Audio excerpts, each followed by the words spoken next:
Corona virus संक्रमण के मामले इन दिनों सुर्खियों में हैं। हांगकांग, थाईलैंड, अमेरिका हो या भारत, हर जगह इन दिनों ये वायरस फिर से बढ़ता हुआ देखा जा रहा है। भारत में पिछले 15 दिनों के भीतर कोरोना ने तेजी से रफ्तार पकड़ी है। स्वास्थ्य मंत्रालय के कोविड डैशबोर्ड के मुताबिक 30 मई तक देश में 1010 एक्टिव मरीज हैं। अलग अलग राज्यों और शहरों से प्राप्त हो रही जानकारियों के मुताबिक इस नई लहर को लेकर न सिर्फ लोगों के मन में फिर से डर देखा जा रहा है, इसके साथ ही कई तरह के प्रश्न भी हैं। महीनों से शांत कोरोना के मामले अचानक क्यों बढ़ने लगे? कहीं आपको भी तो इसका खतरा नहीं है? और फिलहाल बचाव के लिए क्या तरीके अपनाए जाने चाहिए? देश में कोरोना के जरूरी अपडेट्स। मीडिया रिपोर्ट्स के मुताबिक देश में केरल सबसे ज़्यादा प्रभावित राज्यों में से एक है, जहां 430 कोविड-19 के मामले सामने आए हैं। इसके अलावा स्वास्थ्य विभाग के एक वरिष्ठ अधिकारी ने बताया कि कर्नाटक में कोरोना संक्रमित एक बुजुर्ग व्यक्ति की अस्पताल में मृत्यु हो गई। 70 वर्षीय मरीज को पहले से ही मधुमेह, उच्च रक्तचाप की शिकायत थी। उत्तर प्रदेश के अलग अलग शहरों में कोरोना के मामले रिपोर्ट किए गए हैं। मेरठ में पिछले दिनों 26 वर्षीय युवती को कोरोना की पुष्टि हुई। हाल ही में दिल्ली से अपने घर आई थी। इसके अलावा आगरा में संक्रमण से एक की मौत हुई है। वाराणसी में पिछले 3 दिनों में कोरोना से संक्रमित 4 मरीज मिल चुके हैं। गुरुवार को 2 और मरीजों में कोविड की पुष्टि होने से हड़कंप मच गया। जानकारी के अनुसार एक मरीज बीएचयू का लैब टेक्नीशियन बताया जा रहा है। दिल्ली में भी कोविड-19 के मामले बढ़े हैं, लेकिन मुख्यमंत्री रेखा गुप्ता ने कहा कि चिंता करने की कोई ज़रूरत नहीं है।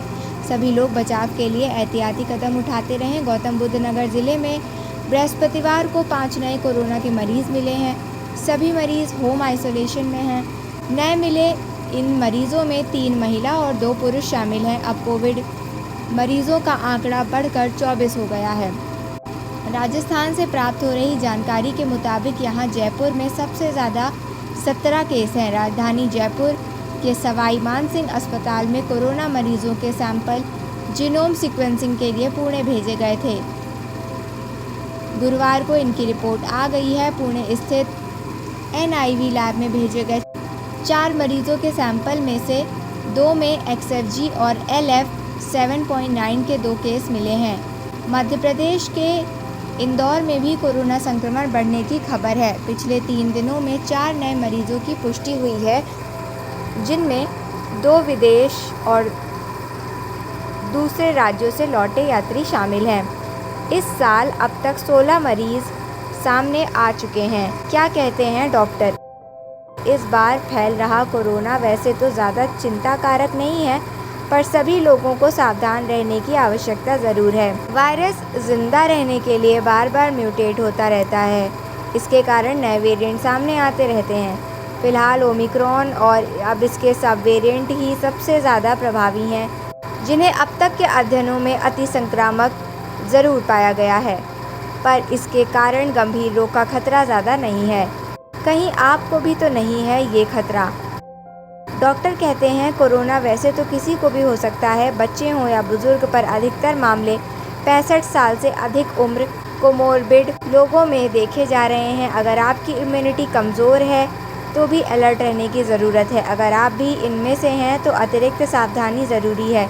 रोग प्रतिरोधक क्षमता बढ़ाने वाले उपाय कोविड एप्रोप्रिएट बिहेवियर का पालन, मास्क लगाना, हाथों की स्वच्छता का ध्यान रखना और भीड़भाड़ से बचना, ये 5 तरीके हैं जो आपको संक्रमण के खतरे से बचाए रखने में मददगार साबित हो सकते हैं।